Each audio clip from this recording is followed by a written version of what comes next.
बिस्मिल्लाहिर्रहमानिर्रहीम अस्सलाम वालेकुम। इस वक्त पाकिस्तान की एयरफोर्स को हाई अलर्ट करने का मुकम्मल वक्त आ गया है। उसकी वजह यह है कि भारतीय वेस्ट बंगाल की तीसरी दफ़ा की चीफ मिनिस्टर ममता बनर्जी, जिन्होंने वहाँ पर इतना काम किया है, वेस्ट बंगाल में इतना काम किया है कि अब इस दफ़ा जब वो तीसरी दफ़ा चीफ मिनिस्टर बनी तो 294 में से तकरीबन 221 के करीब जो सीट्स थी वो जीती गई वेस्ट बंगाल के अंदर उनकी पार्टी की जानिब से। उनकी जो पार्टी है ऑल इंडिया तृणमूल कांग्रेस, ये बेसिकली इन्होंने लैंड स्लाइडिंग विक्ट्री ली थी और 2 तिहाई अक्सरियत से ज़्यादा इन्होंने जीती इनकी परफॉर्मेंस की वजह से। उन्होंने जो भांडा फोड़ा है, शायद इंडिया के अंदर किसी मर्द के अंदर भी इतनी हिम्मत नहीं है, कोई शेर का बच्चा पैदा नहीं हुआ जितनी ये शेरनी पैदा हुई है।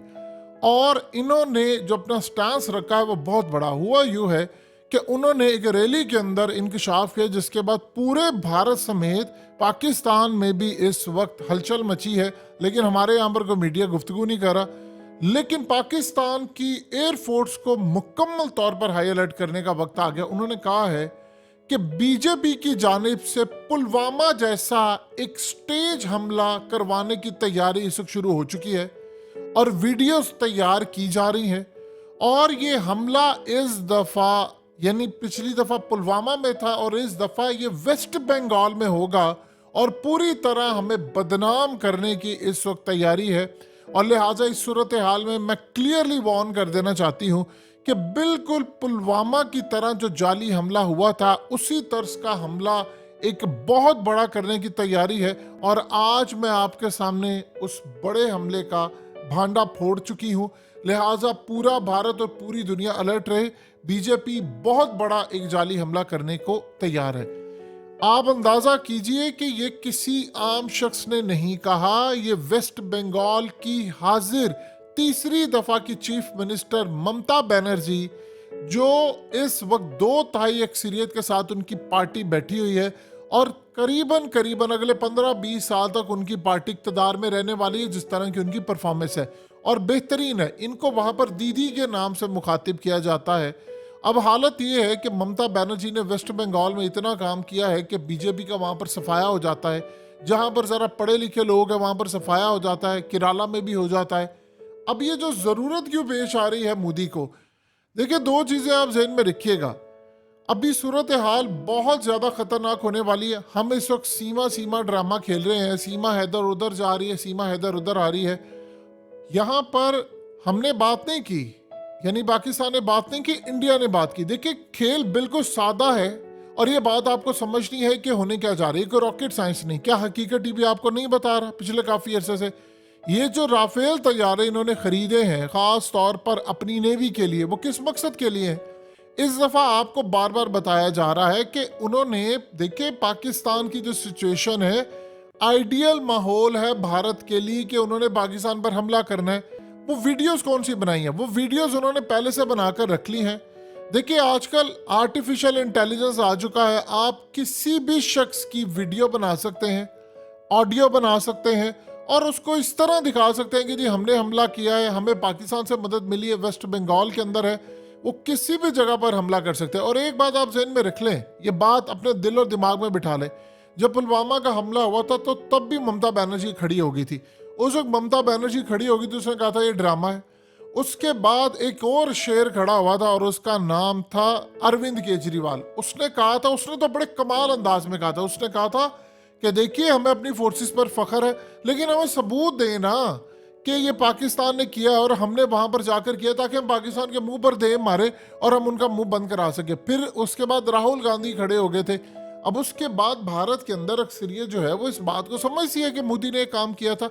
लेकिन इस दफ़ा आप अगर कोई ये बात समझ रहा है कि पाकिस्तान के मामलात में ज़रा सा वो हम कोई 27 फरवरी का एक मामला देखेंगे तो उसके बाद ही एक आधा कोई छोटी सी झड़प होगी और मामला ठंडा ठंडा हो जाएगा, ये आप किसी गलत फहमी में ना रहिएगा कि ये होने जा रहा है। होने जो जा रहा है वो इससे बड़ा भयानक है। देखिए उन्होंने लेना है आपसे गिलगित बल्तिस्तान और कश्मीर, वो तैयारी के मराहिल में है।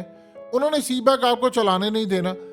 अब जो काम हुआ था मोदी बाइडेन से जो मिला था, असल में वो जब बाइडन से मिलने गया था तो उसने उसको कहा था कि भाई आपने यूक्रेन और रशिया की जंग के अंदर रशिया को बैक नहीं करना, उसे तेल लेना बंद करें, जो डॉलर को आपने डिच करने का फैसला किया उसको बंद करें, ब्रिक्स हो या कुछ हो, आप यूक्रेन के साथ खड़े रहें और चाइना को आपने काउंटर करना है।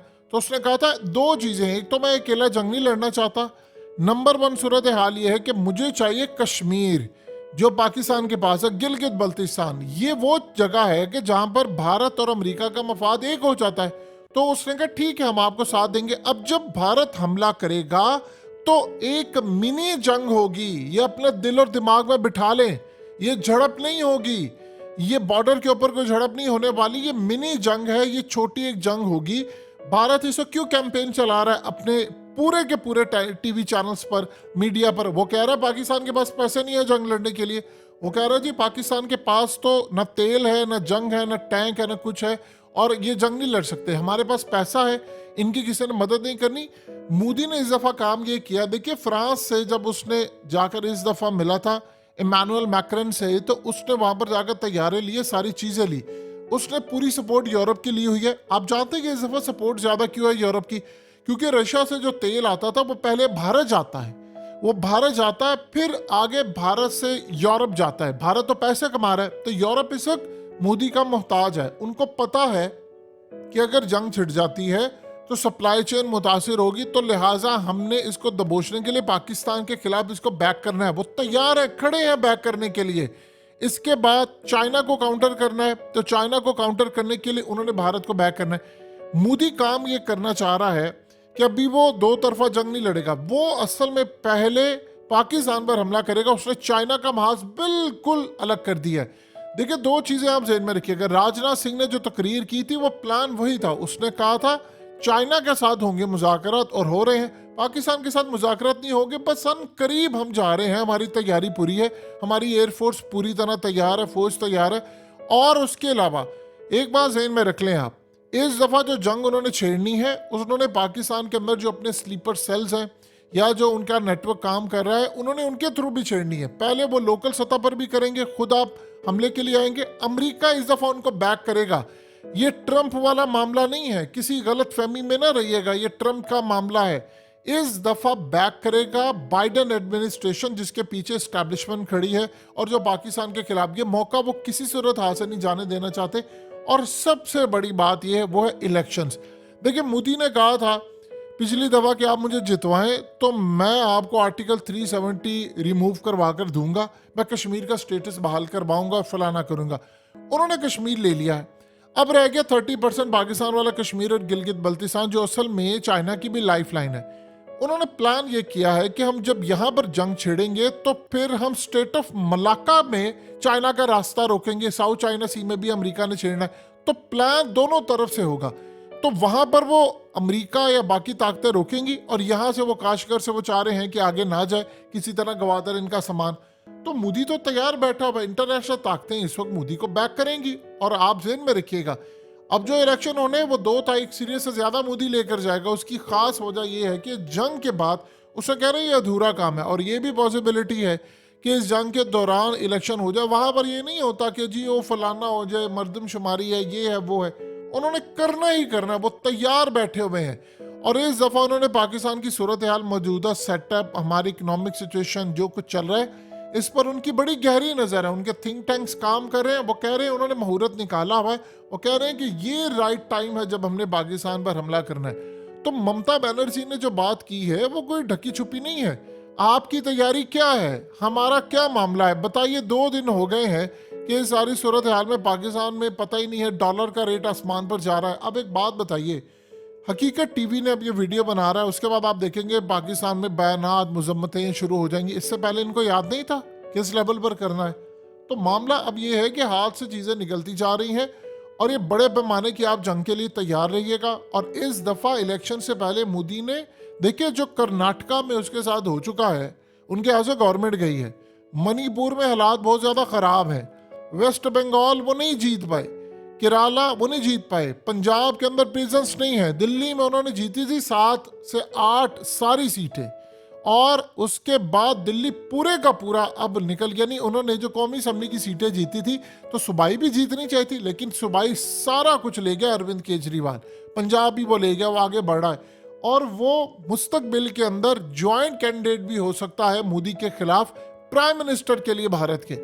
तो वहां पर जो सूरत हाल है, उन्होंने तो ये काम करना ही करना है, तो लिहाजा तैयारी पकड़े। बड़े पैमाने पर इन्होंने लड़ाई करनी है और इस दफा छोटी झड़प नहीं होगी, बड़ी जंग होगी।